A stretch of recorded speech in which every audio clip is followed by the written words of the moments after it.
radhiyallahu anhum ajma'in,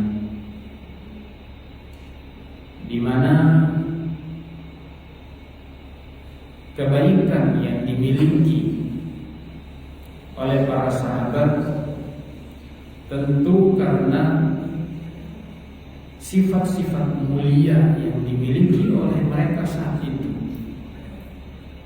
Karena tidak mungkin Allah memuji apabila tanpa kemuliaan, kebaikan yang dimiliki oleh manusia. Sebagaimana ketika Allah Subhanahu wa ta'ala mencela, sebagaimana ketika Allah Subhanahu wa ta'ala menyebutkan tentang buruknya satu kaum karena mereka memiliki sifat, karakter, kepribadian yang buruk. Maka ayat ini memang turun kepada para sahabat Nabi radhiyallahu anhum ajma'in. Dalam surat Ali Imran ayat 110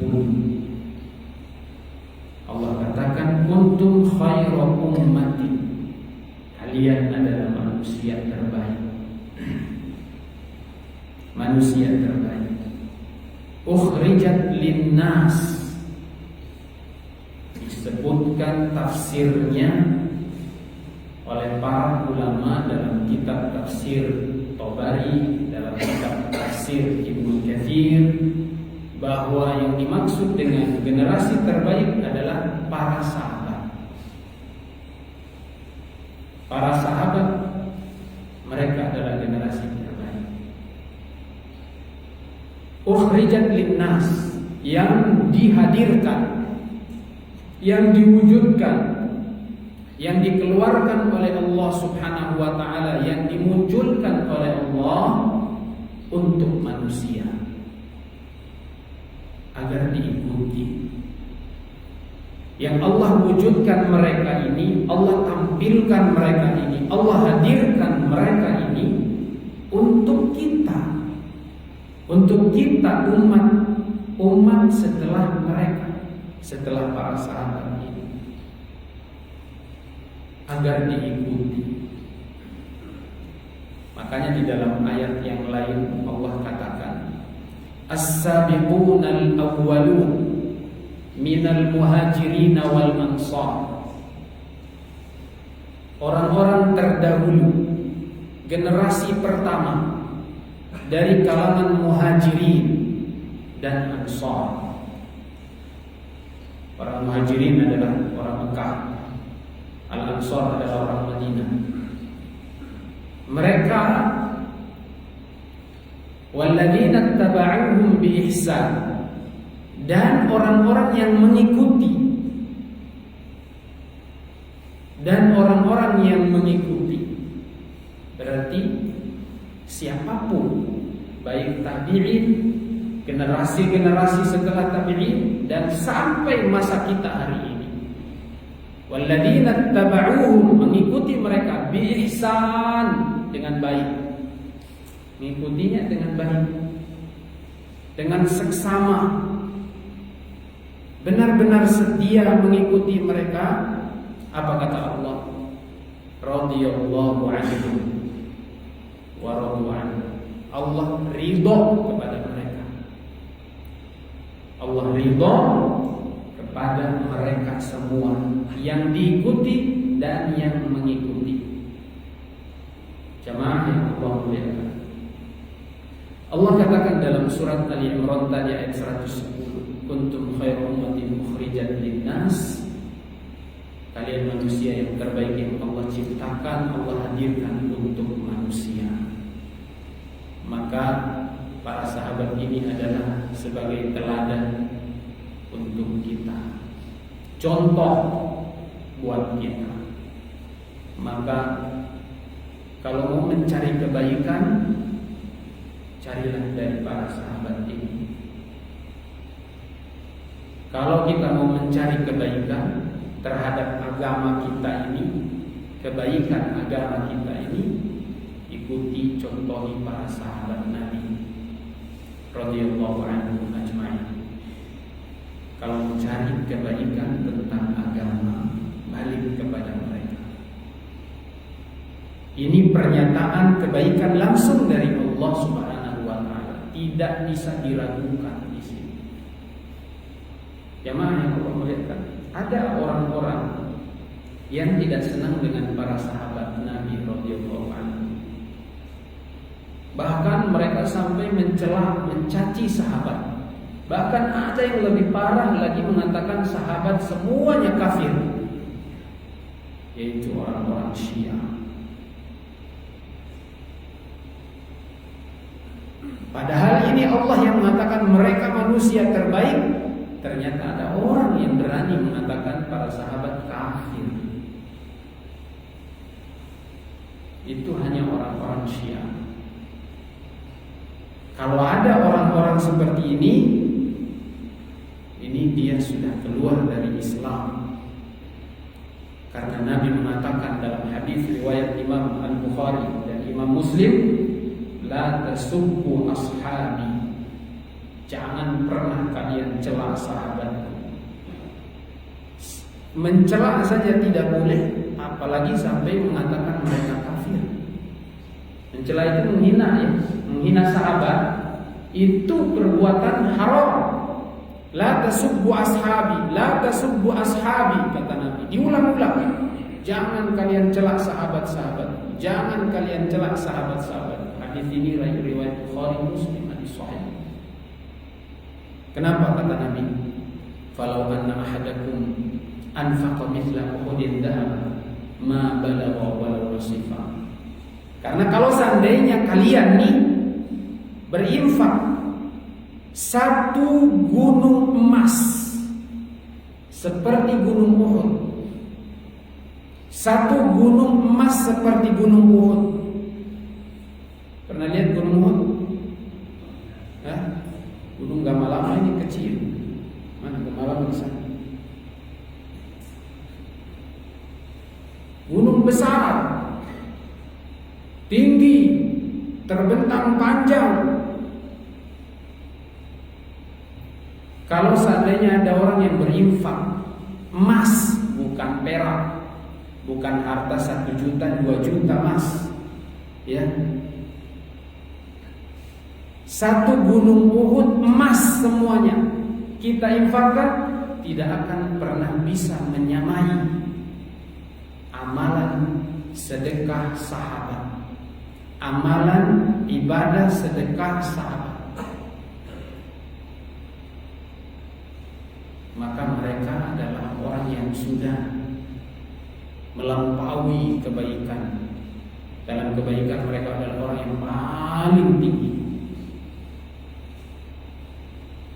Maka jangan pernah kita mencela, apalagi sampai mengkafirkan. Wow, ini bahaya. Jamaah yang Allah muliakan, kebaikan para sahabat karena mereka memiliki sifat-sifat yang mulia. Kalau kita bicara tentang Abu Bakar As-Siddiq radhiyallahu taala, bagaimana sifat beliau yang dimiliki oleh beliau, kedermawanannya, ya, kecepatannya di dalam beribadah, kecepatannya di dalam mengamalkan apa yang disampaikan oleh Rasulullah. Itu Abu Bakar. Tidak tunggu-tunggu. Dia adalah manusia yang paling pertama. Beliau adalah manusia yang paling pertama, yang terbaik setelah Nabi Muhammad SAW.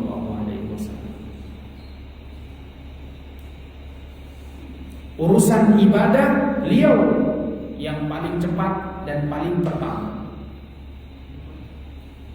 Kalau urusan khusyuknya, ketenangannya, ketumaninaannya di dalam ibadah, Abu Bakar. Abu Bakar ketika mengimami sholat, orang di belakang itu pada ngomel-ngomel, Abu Bakar ini gak bisa imam. Kenapa? Nangis terus, gak bisa imam. Masya Allah, nangis terus di depan. Suruh, kata Aisyah, ini putrinya beliau sendiri. Kata Aisyah, jangan beliau yang imam, sudah ganti yang lain.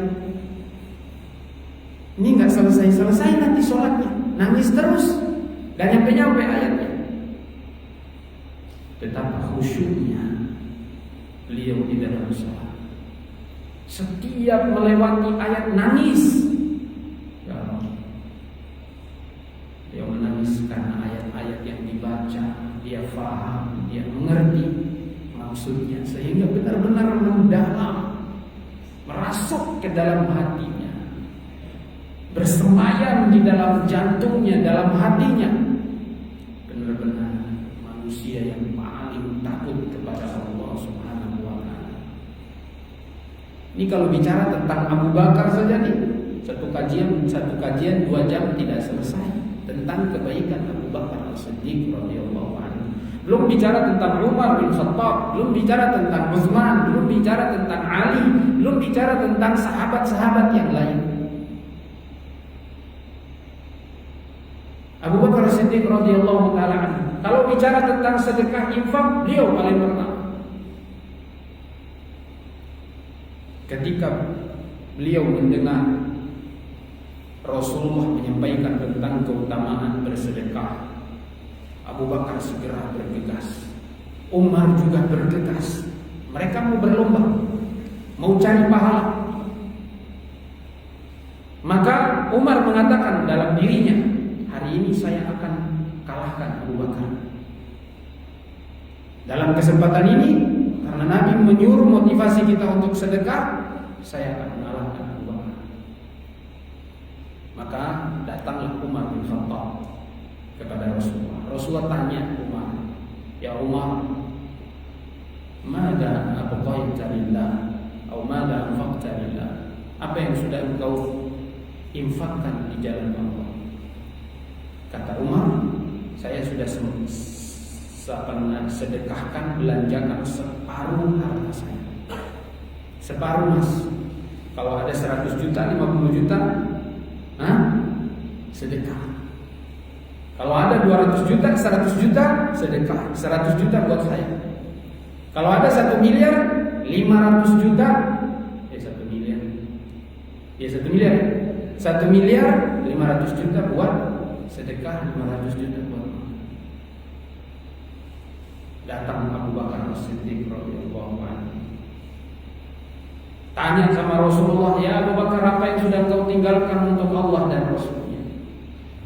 Kata Abu Bakar, sudah saya tinggalkan, sudah saya serahkan semua hartaku untuk Allah dan Rasulnya. Tidak ada yang tersisa. Mana untuk anak istrinya? Saya serahkan semua kepada Allah Subhanahu wa ta'ala dan Rasulnya. Maka Umar bin Khattab radhiyallahu anhu mengatakan, memang Abu Bakar tidak bisa dikalahkan. Ini dia bicara dalam hatinya, dia nggak bicara di depan umum. Abu Bakar tidak bisa dikalahkan di dalam berlomba melakukan kebaikan. Ya, begitulah kata Allah, wasari'u ila magfiratin min rabbikum wa jannatin 'arduha as-samawati wal ardh. Bergegaslah kalian untuk bicara tentang surga. Ya, segera untuk bicara tentang ampunan Allah, segera kita berlomba untuk mendapatkannya. Jangan tunggu-tunggu. Abu Bakar, kalau harta 1 juta semuanya yang dikasih. Kalau hartanya 10 juta semuanya dikasih. Kalau hartanya 100 juta ya sudah 100 juta. Semua hartanya dikasih billahi ta'ala. Mungkin orang bilang, oh Ustaz, bisa jadi Umar bin Khattab mungkin uangnya 100 juta dikasih 50 juta semuanya. Ya, 100 juta 50 juta dikasih. Sementara Abu Bakar uangnya cuma 50 juta, bisa jadi dikasih semua, kan sama 50-50. Bisa jadi kan? Maka jamaah yang dimuliakan Allah, mana dari dua ini, mana yang lebih menunjukkan tingkat keikhlasan dan tawakalnya kepada Allah, mana yang lebih tinggi? Amalan siapa? Abu Bakar. Kenapa? Karena ternyata ada sebuah hadis Nabi mengatakan sabaqa dirhamun alfa dinar. Ada satu sedekah dengan 1 dirham bisa mengalahkan 1000 dinar. 1 dirham itu 1/4 dinar. 1 dirham itu 1/4 dinar. 1 dinar harganya kalau sekarang ini 4 juta. 1 dinar itu di zaman Nabi bisa beli 1 kambing. Kalau hari ini mungkin 4 juta. Karena emas sekarang kalau 1 dinar itu 4 gram emas. Ya, kalau orang NHM mah gampang aja, 4 gram itu. 4 gram emas, 1 gram berapa? 1 juta sekarang kan? Ya, jadi 4 juta.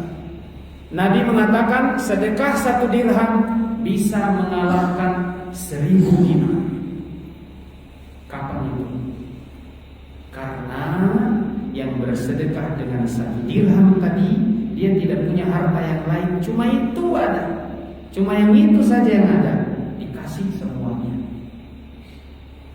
Sehingga disinilah kemudian Allah nilai tingkat keikhlasan, kesungguhan di dalam beribadah kepada Allah. Maka dikatakan ini yang paling tinggi. 1 dirham mengalahkan 1000 dinar. Abu Bakar As-Siddiq radhiyallahu anhu, kalau bicara tentang bagaimana kecepatan beliau di dalam berlomba melakukan kebaikan, Abu Bakar. Kalau kita lihat bagaimana Abu Bakar tentang menziarahi tetangga, ya, berbuat baik kepada tetangga, dia. Siapa yang sudah berbuat baik kepada tamunya, Abu Bakar As-Siddiq radhiyallahu anhu. Siapa yang sudah menziarahi, menjenguk orang sakit, Abu Bakar As-Siddiq radhiyallahu anhu. Siapa yang hari ini sudah mengantar jenazah, Abu Bakar As-Siddiq radhiyallahu anhu. Dia yang pertama selalu. Nabi ketika berkumpul dengan sahabatnya, dia tanya tiap hari, siapa yang hari ini sudah memberi makan fakir miskin? Abu Bakar. Angkat tangan. Yang menziarahi tetangga, Abu Bakar. Menjenguk orang sakit, Abu Bakar. Mengantar kepada ke kuburan, Abu Bakar As-Siddiq radhiyallahu anhu. Dari sahabat-sahabatnya yang banyak itu, maka tidak ada yang bisa mengalahkan Abu Bakar As-Siddiq radhiyallahu ta'ala. Bagaimana tawadhunya Abu Bakar? Bagaimana tawadhunya juga Abu Bakar? Kita bisa lihat dalam kehidupan beliau, Abu Bakar manusia yang tawadhu. Ya, bagaimana beliau bermuamalah dengan sahabat-sahabatnya?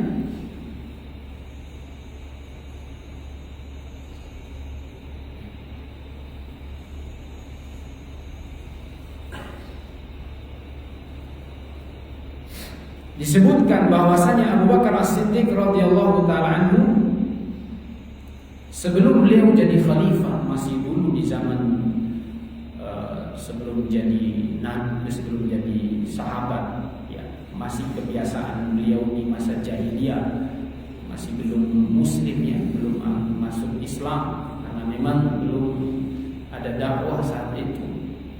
Abu Bakar As-Siddiq radhiyallahu anhu biasa memeras susu kambing. Biasa memeras susu kambing. Dia yang pergi ke kebun ternaknya, diambil susu, dia jual, dia berikan ke keluarganya. Sampai jadi khalifah juga masih seperti itu. Mana ada khalifah jamaah, khalifah pemimpin umat Islam di masa Rasulullah. Semua umat Islam di bawah kekuasaan Rasulullah. Di masa Abu Bakar lebih tambah lagi perluasan kekuasaan umat Islam. Negara Islam menyebar sampai ke sana, ke Mesir, ke ujung Eropa sana, Palestina, ke atas Turki, ya. Umat Islam memiliki seorang pemimpin yang luar biasa. Abu Bakar As-Siddiq punya ketawadhuan. Tetap ketika beliau menjadi khalifah pun tetap masih di dalam profesinya, setiap hari juga masih apa? Ngambil susu. Ada presiden, ada raja, begitu? Gak ada hari ini, ya. Dan tidak membuat mereka rendah gara-gara itu, karena mereka merasa lebih tenang, lebih bahagia dengan kehidupan seperti ini.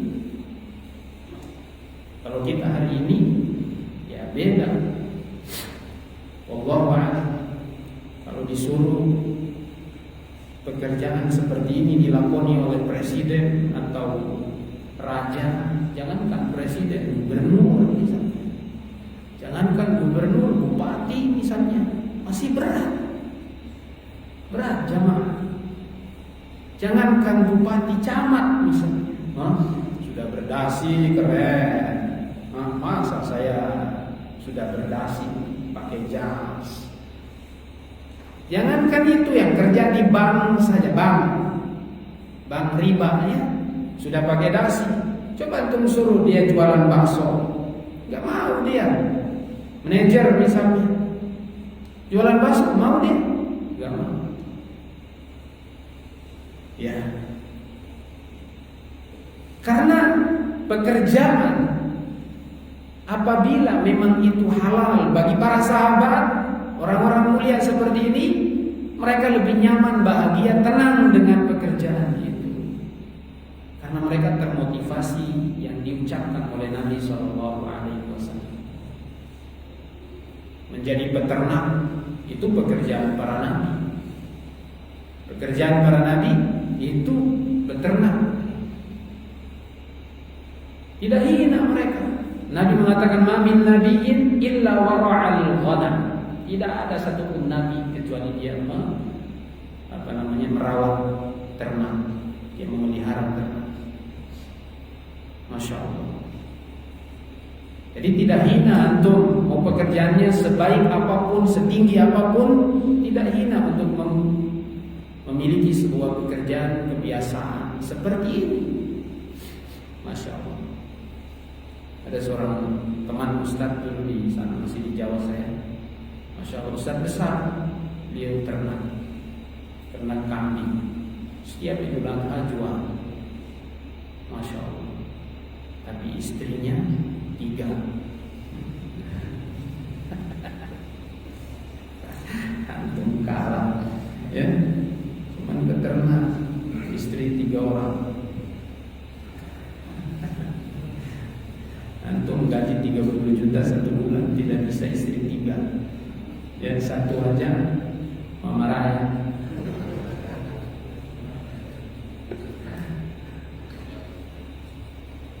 Lah seperti inilah kehidupan, ya insya Allah. Apabila sesuatu yang halal membuat kita tenang, bahagia, rezeki dimudahkan, daripada pekerjaan sudah berdasi tapi mohon maaf, ya tadi haram.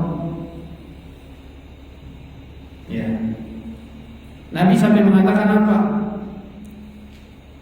La an yahmil ar-rajul aw an yahtatib ar-rajul al-hatab wa yad'u ala 'atiqihi.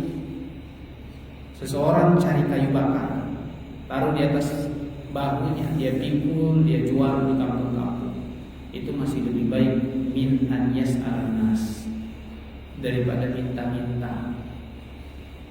Itu lebih baik daripada minta-minta.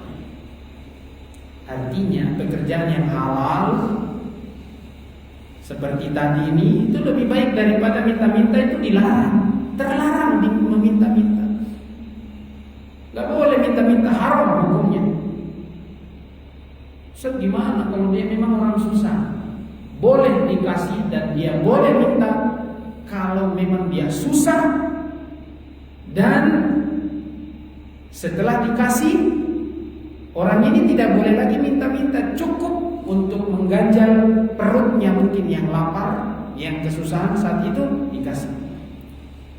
Setelah itu tidak boleh lagi.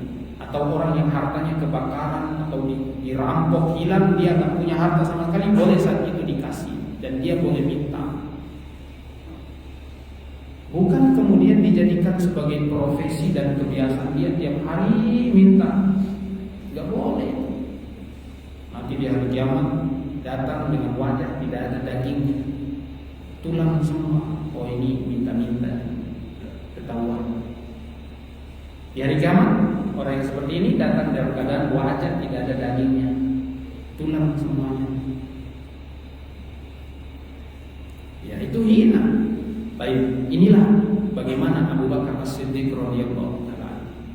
Masih bicara Abu Bakar. Abu Bakar, masya Allah, beliau dengan ketawaduannya pada suatu hari Umar bin Khattab radhiyallahu anhu ingin berziarah mengunjungi Abu Bakar As-Siddiq, ingin melihat Abu Bakar As-Siddiq. Setelah sholat zuhur, Umar bin Khattab menghampiri Abu Bakar As-Siddiq. Ya. Datang ke rumah beliau, Abu Bakar tidak ada di rumah. Kata istrinya, beliau tidak ada. Umar bin Khattab mengira ketika selesai sholat zuhur dia langsung pulang ke rumahnya, ternyata tidak. Umar ke rumahnya tidak ada di rumahnya. Lalu Umar pun tidak bertanya kemana dia. Enggak. Umar bin Khattab cari tahu kemana Abu Bakar As-Siddiq. Ini ketika beliau di masa jadi khalifah, ya. Ketika masa-masa beliau jadi khalifah, Umar bin Khattab cari tahu kemana beliau jam segini. Seharusnya nih pulang ke rumah, kita makan di rumah, istirahat bersama anak istri di sana. Ternyata Abu Bakar, Umar bin Khattab menuntuti Abu Bakar. Besoknya, bukan besok, bukan hari itu. Besoknya, hari berikutnya, Umar mendatangi rumah Abu Bakar di waktu yang sama. Setelah sholat zuhur, Umar bin Khattab membuntuti Abu Bakar, diikuti dan tidak ketahuan sama Abu Bakar. Ya, Abu Bakar kelihatan sama Umar bin Khattab melihat Abu Bakar di depan rumahnya. Abu Bakar berdiri melihat kanan kiri tidak ada, langsung dia jalan lurus. Dia pastikan bagaimana Abu Bakar ingin menyembunyikan amalan beliau. Karena ini amalan ikhlas, harus seperti ini. Abu Bakar memastikan dulu setelah dia berdiri di depan rumah dia sendiri, dia pastikan kanan kiri belakang depan tidak ada orang, dan dia lanjut. Umar bin Khattab di belakang. Abu Bakar tidak tahu, bukan untuk mencari aib Abu Bakar As-Siddiq, tidak, tapi ingin mencari kebaikan dan ingin diikuti. Abu Bakar lanjut, jalan terus jauh dari kota Madinah, agak jauh dari kota Madinah. Umar sudah lihat Abu Bakar masuk di sebuah rumah yang kecil, ya, dan ya rumah kecil tua. Beberapa lama Umar bin Khattab nunggu, Abu Bakar belum keluar sampai selesai, mungkin sekitar menjelang asar begitu, baru Abu Bakar keluar pulang. Umar tidak langsung mengatakan misalnya langsung dipergoki gitu, enggak. Umar sembunyi, datang nih, keluar nih Abu Bakar pergi. Abu Bakar juga pastikan ketika dia keluar ada orang tidak di luar, nggak ada, jalan.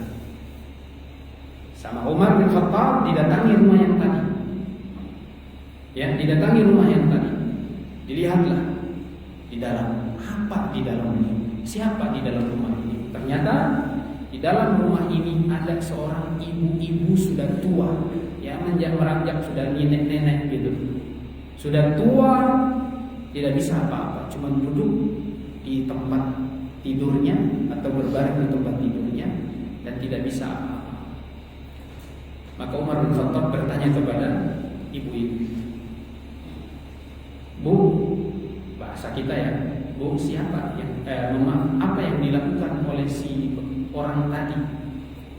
Oh, dia ini setiap hari.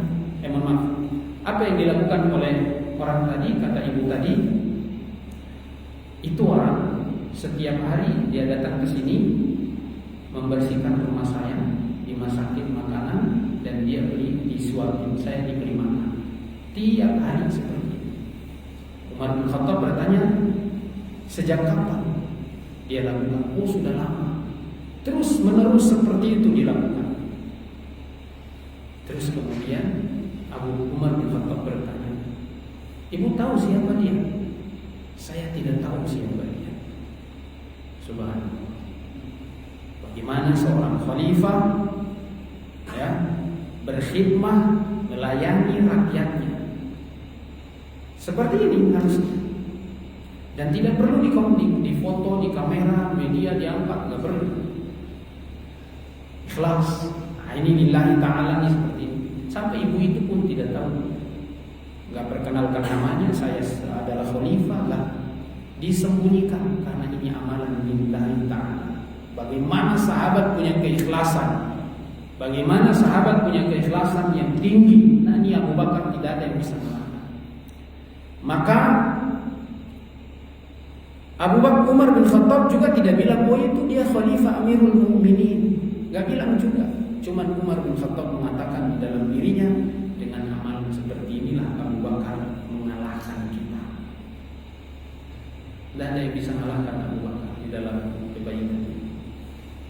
Kemudian banyak lagi tentang kebaikan Abu Bakar As-Siddiq radhiyallahu taala anhu. Makanya pantas jika Allah memang memuji generasi ini. Dalam hadis-hadis juga Nabi sallallahu alaihi wasallam menyebutkan, "Ittadu min ba'di alladaini Abi Bakar wa Umar."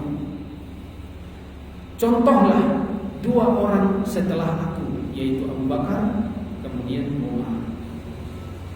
Ikuti Abu Bakar, Umar bin Khattab radhiyallahu taala. Akhlaknya, ketawaduannya, keikhlasannya, kekhusyuannya, bagaimana semangatnya berinfak, bersedekah. Itu dia Abu Bakar Siddiq radhiyallahu taala. Dan mereka ini orang-orang yang benar-benar tidak keluar dari jalur Rasulullah. Abu Bakar pernah mengatakan, "Innama ana muttabi'un walastu bimuttadi'." Sungguh ketika beliau dibaiat jadi khalifah, baru jadi khalifah, beliau langsung mengatakan pernyataan di depan hadapan sahabat-sahabat Ansar dan Muhajirin. Di situ ada Sa'ad bin Mu'adz, Sa'ad bin Ubadah, ya. Mohon maaf, bukan Sa'ad bin Mu'adz, Sa'ad bin Ubadah. Sa'ad bin Mu'adz sudah wafat pada perang Uhud.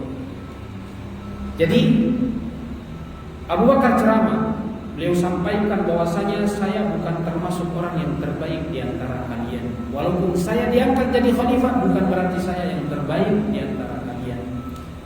Ya, kalau seandainya saya melakukan kebaikan, fattabi'uni, ikuti saya. Fa in zumtu faqawwimuni, kalau saya melenceng, luruskan saya. Ini sudah sebaik ini. Abu Bakar masih bilang seperti ini. Innama ana muttabi', saya ini cuma mengikuti Rasulullah. Walastu bimuttadi', dan saya tidak pernah membuat bid'ah, melakukan satu amalan ritual yang tidak diajarkan oleh Nabi. Saya tidak akan mau buat. Nabi adalah tuntunan saya ikuti Nabi. Itu ceramah beliau ketika diangkat jadi khalifah. Kita bicara tentang Umar bin Khattab, kita bicara tentang Utsman, Ali, waktunya belum, tidak cukup. Ya. Bicara tentang Umar bin Khattab radhiyallahu taala anhu. Bagaimana kebaikan Umar? Umar bin Khattab itu setan pun takut. Kalau bicara tentang Umar, setan pun takut. Kalau kita takut setan. Kenapa dibilang setan itu takut? Nabi yang bilang sendiri. Nabi mengatakan, "Masalaka Umar fajjan wa salaka syaitan fajjan illa salaka syaitan fajjan akhar." Tidaklah Umar melewati satu jalan, lalu setan pun mengikuti jalan itu, maka pasti setan akan lari dari jalan itu. Setan pun akan lari dari jalan itu, nggak akan bisa mendekati Umar bin Khattab radhiyallahu anhu. Disebutkan dalam riwayat cerita tentang penaklukan kota Mesir atau negeri Mesir. Tahu Mesir? Daratan Afrika Utara. waktu penaklukan Mesir. Amr bin As jadi panglima saat itu. Amr bin As jadi panglima. Ketika sudah ditaklukkan itu Mesir, Amr bin As menemukan kebiasaan orang-orang Mesir. Maksudnya sebelum menjadi Muslim ini, dulu masih kafir, turunan Firaun itu di Mesir sana. Ya, kebiasaan mereka, Sungai Nil yang ada di Mesir sana, Sungai Nil yang ada di Mesir sana, itu airnya setiap tahun atau beberapa bulan dia kering, tidak ada airnya. Airnya tidak ada keluar. Kecuali kalau sudah dipersembahkan darah haid atau darah haid wanita perawan yang baru haid, ditumpahkan ke situ baru airnya mengalir. Itu keyakinan orang-orang Mesir zaman itu. Dan itu nyata terjadi. Saking dahsyatnya penyesatan syaitan, umat ini dibikin bodoh seperti itu. Amr bin As kirim surat kepada Amirul Mukminin Umar bin Khattab, khalifah. Ketika Umar jadi khalifah, kirim surat karena penaklukan Mesir di masa Umar. Kirim surat. Dia cerita di sini kebiasaan orang-orang Mesir begini. Akhirnya Umar bin Khattab jawab suratnya, ya. Ditulis di situ ini adalah dari Al-Khalifah Amirul Mukminin Umar bin Khattab untuk Sungai Nil. Ya, untuk Sungai Nil.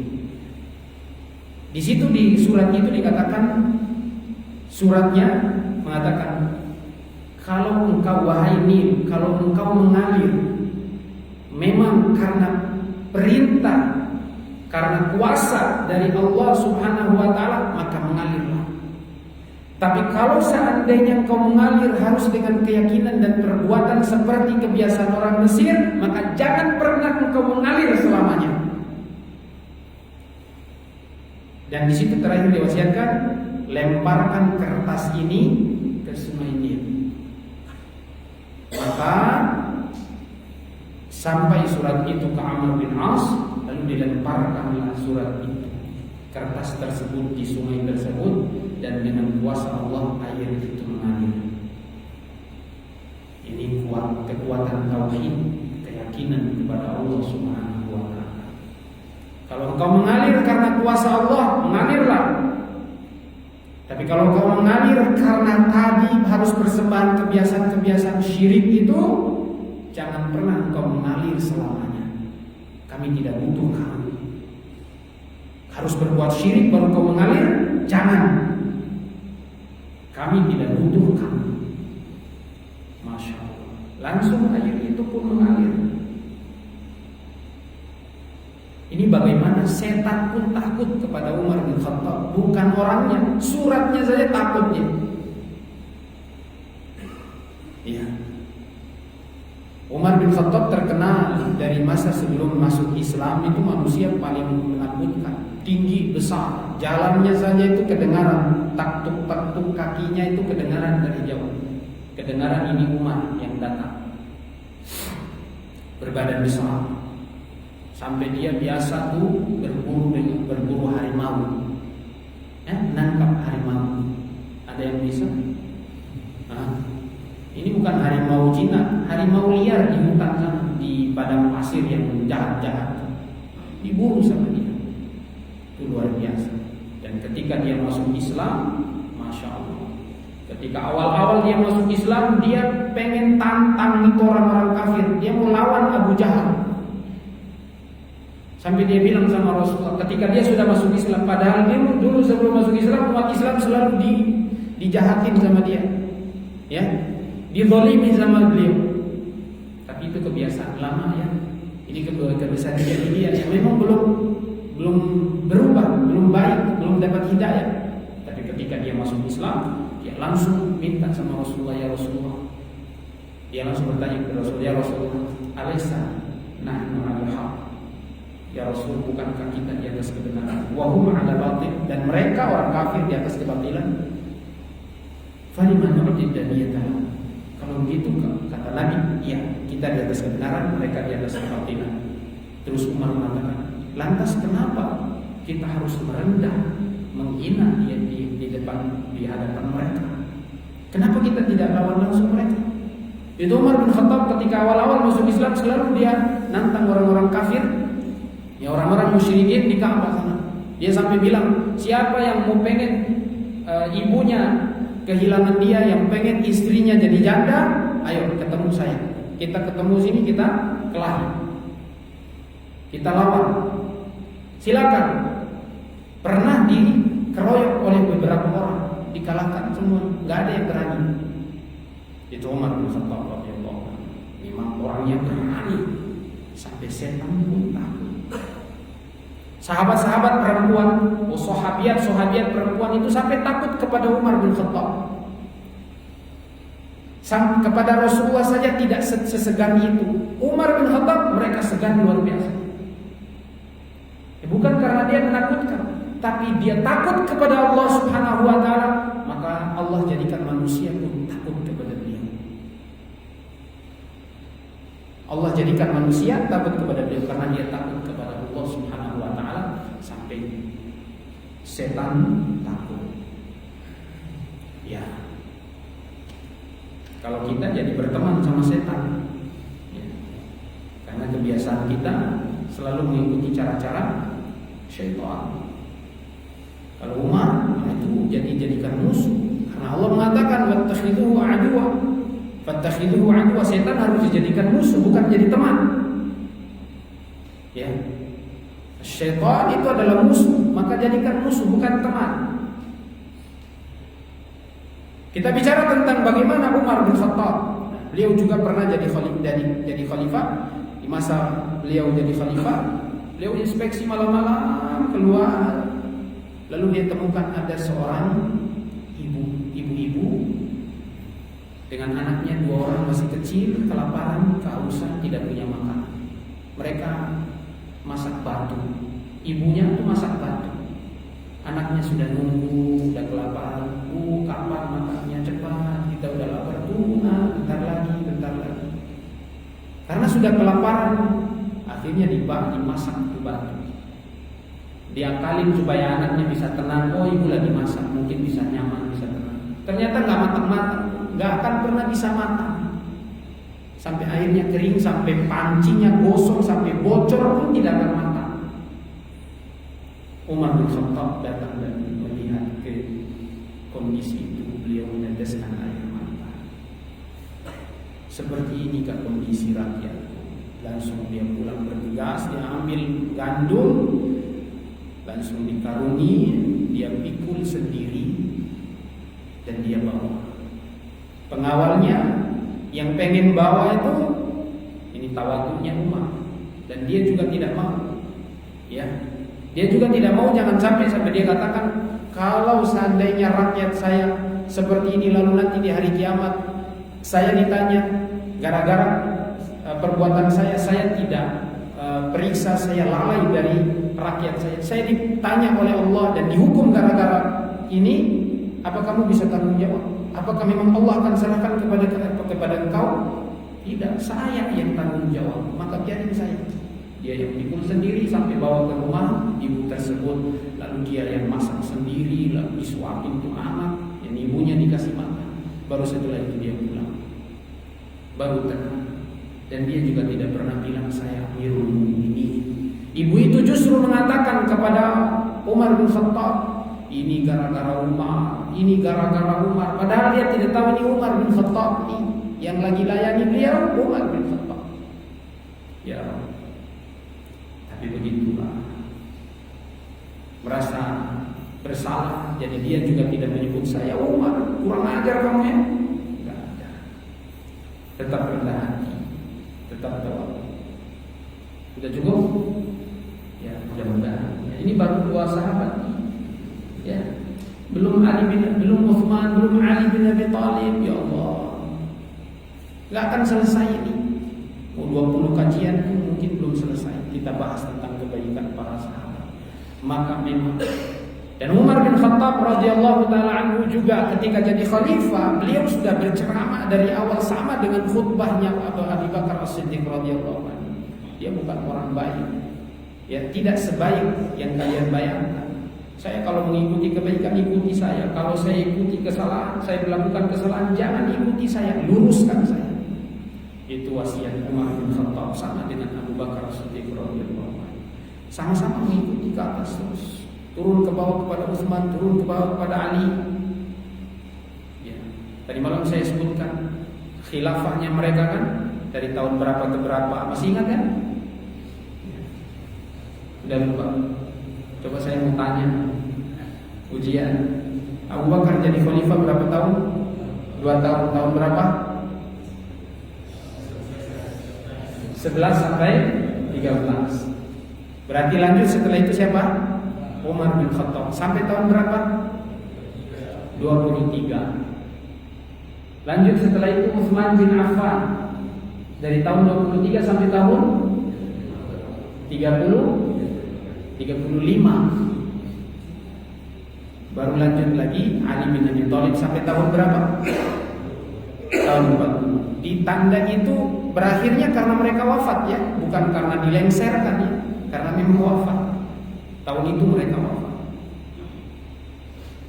Ya, Umar bin Khattab tadi malam saya bilang dia ditusuk sama orang Majusi ya, penyembah api, yang pura-pura masuk di dalam shaf, dia sholat subuh, padahal ini munafik kafir ya.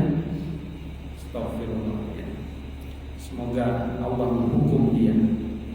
Dan hari ini itu Abu Lu'lu'ah Al-Majusi yang menusuk Umar bin Khattab disembah-sembah sama orang Syiah. Dibikin kuburnya di sana, baru disembah-sembah.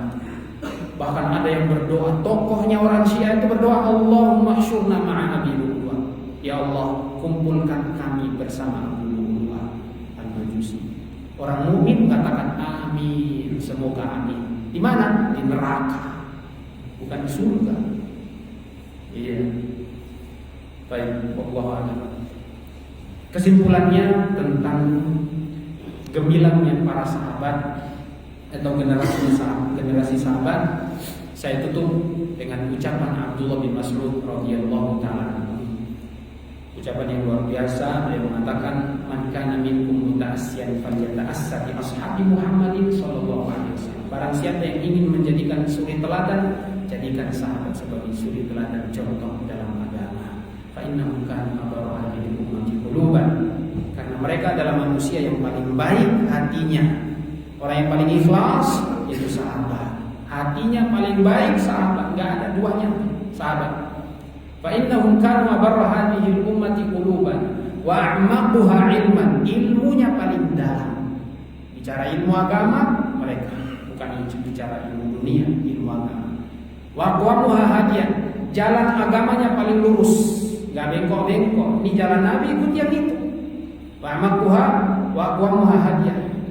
Wa aqalluha takallufan. Paling sedikit membebani diri dengan sesuatu yang tidak mereka ketahui. Yang dia tahu tentang agama itu saja.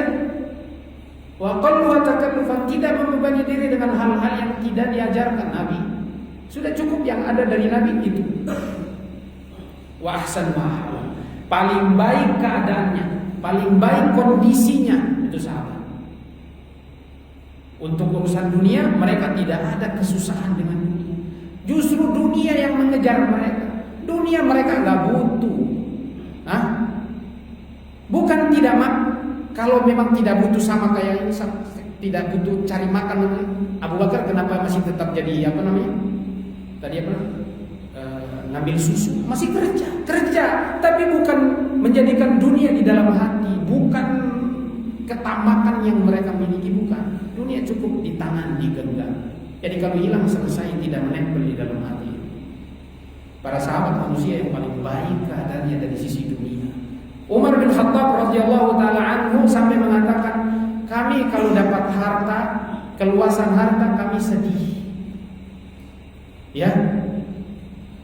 Justru kami kalau diuji dengan harta kami sedih, tapi kalau diuji dengan kesusahan kami senang.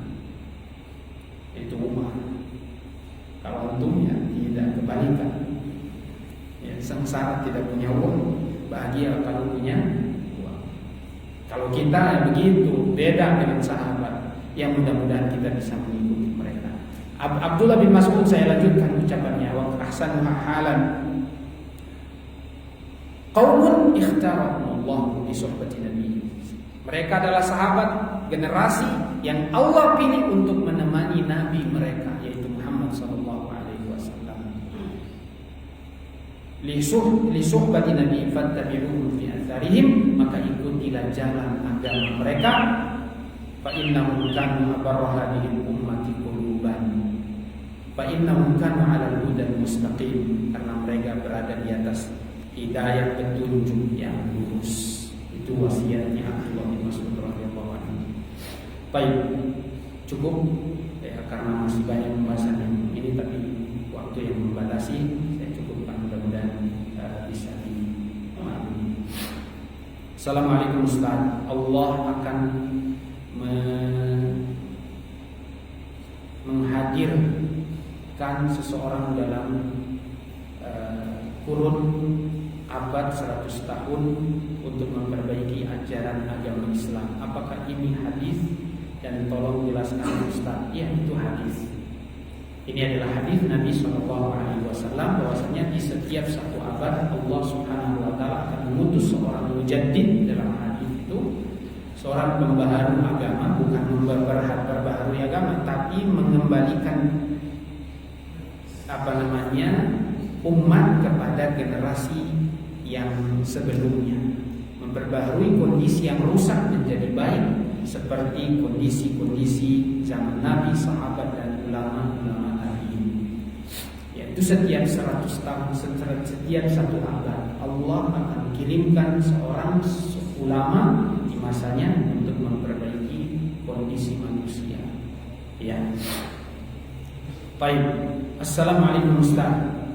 Karena ini pertanyaannya agak banyak ya, saya baca dulu. Masya Allah. Baca ini pertanyaannya, saya baca. Tak apa-apa ya. Sabar dikit sampai 9.30 insya Allah.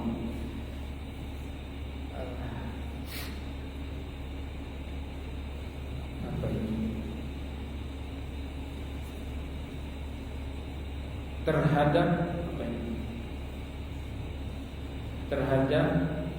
Terdapat di dalam Al-Quran disebutkan beberapa kali, dan kenapa Allah Subhanahu wa taala menciptakan langit dan bumi dan isinya dalam 6 masa. Yang ada di dalam Al-Quran, kenapa harus 6 masa? Tolong jelaskan Ustaz. Jazakumullah khairan. Ini kalimat apa yang pertama? Ada yang bisa baca Pak?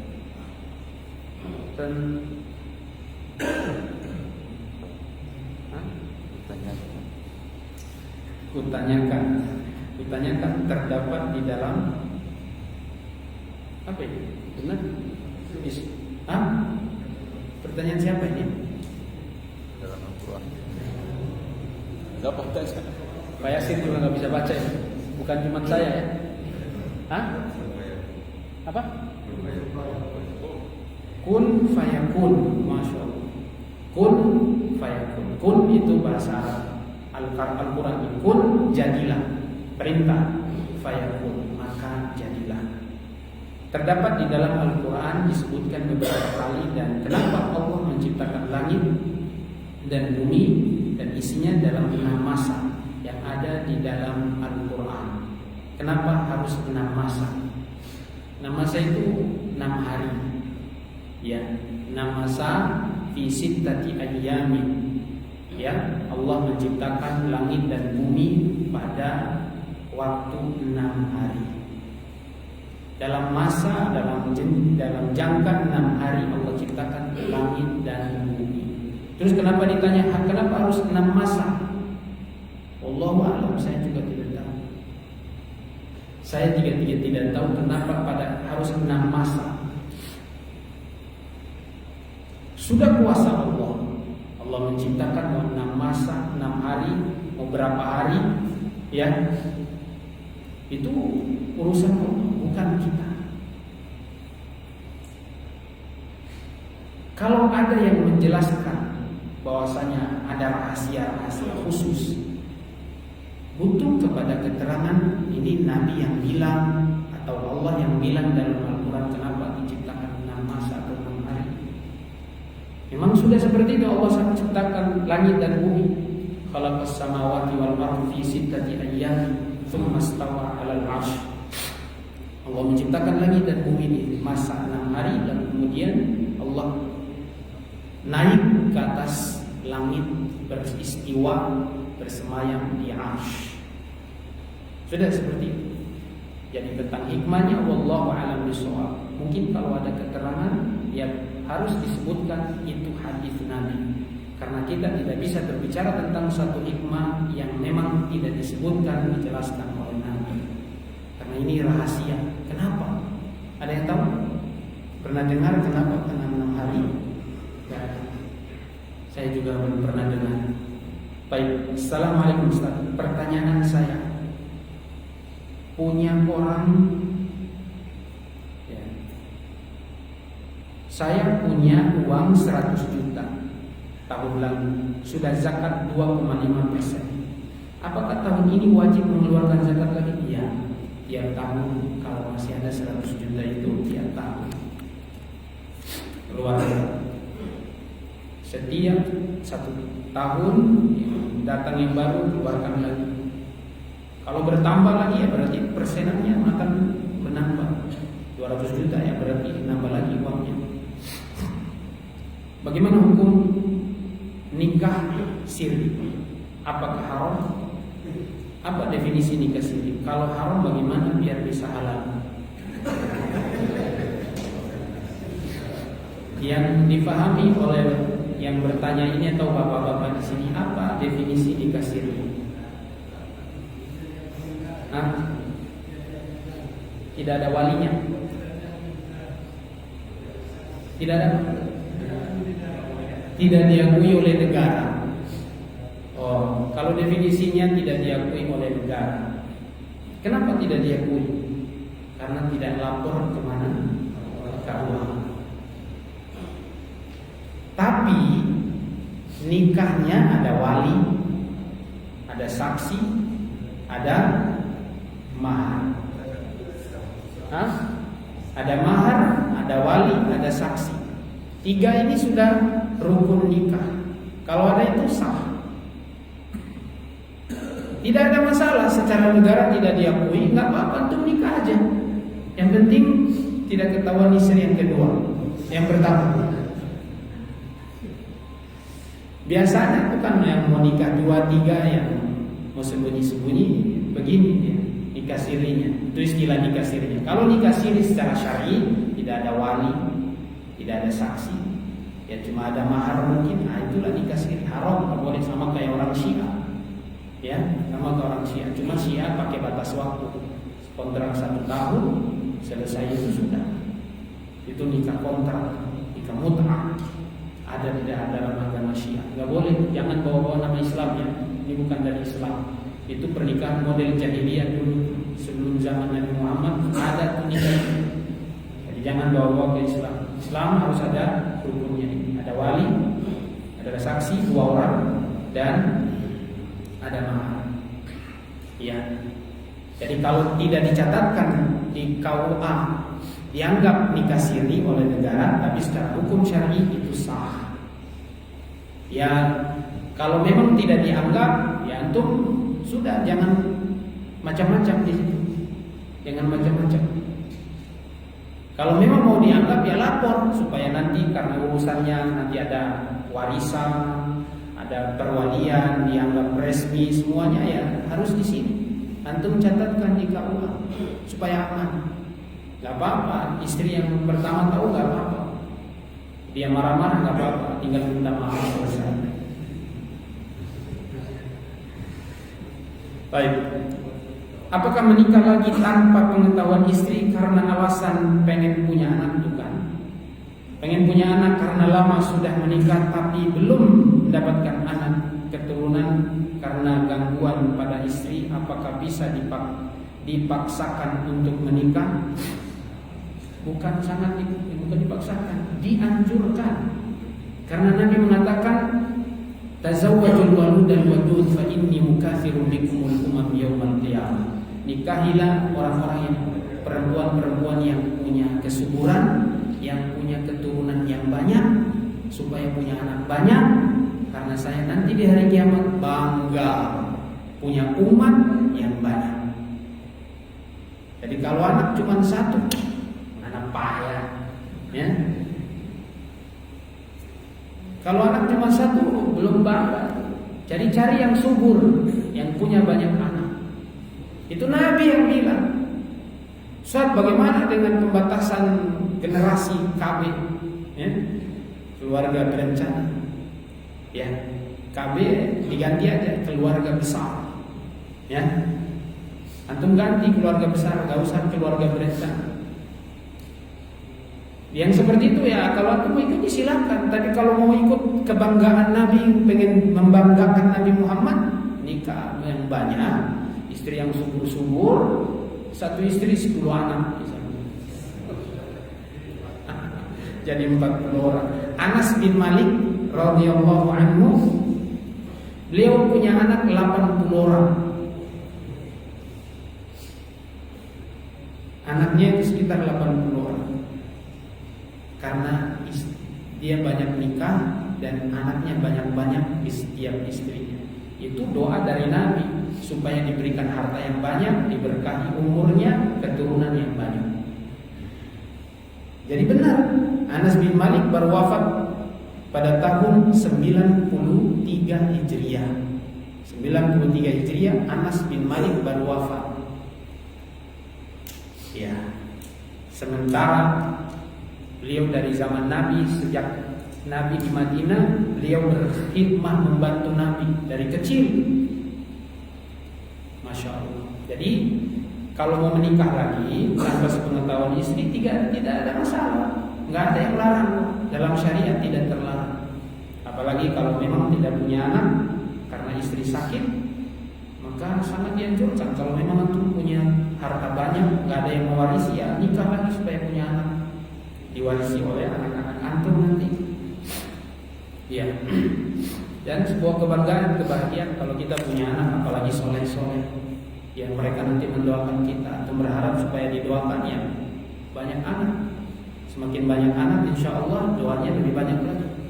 Tapi yang masalahnya kalau anaknya bermasalah semua, nah itu antum parah. Ya. Satu lagi, ini terakhir ya. Masih banyak, masya Allah. Besok lagi ya, cukup ya. Di garis bawah di sini nanti besok kita jawab. Wallahu a'lam. Tidak cukup dengan doa majelis. Subhanallah wa bihamdihi, asyhadu an la ilaha illa anta, astaghfiruka wa atubu ilaik. Assalamualaikum.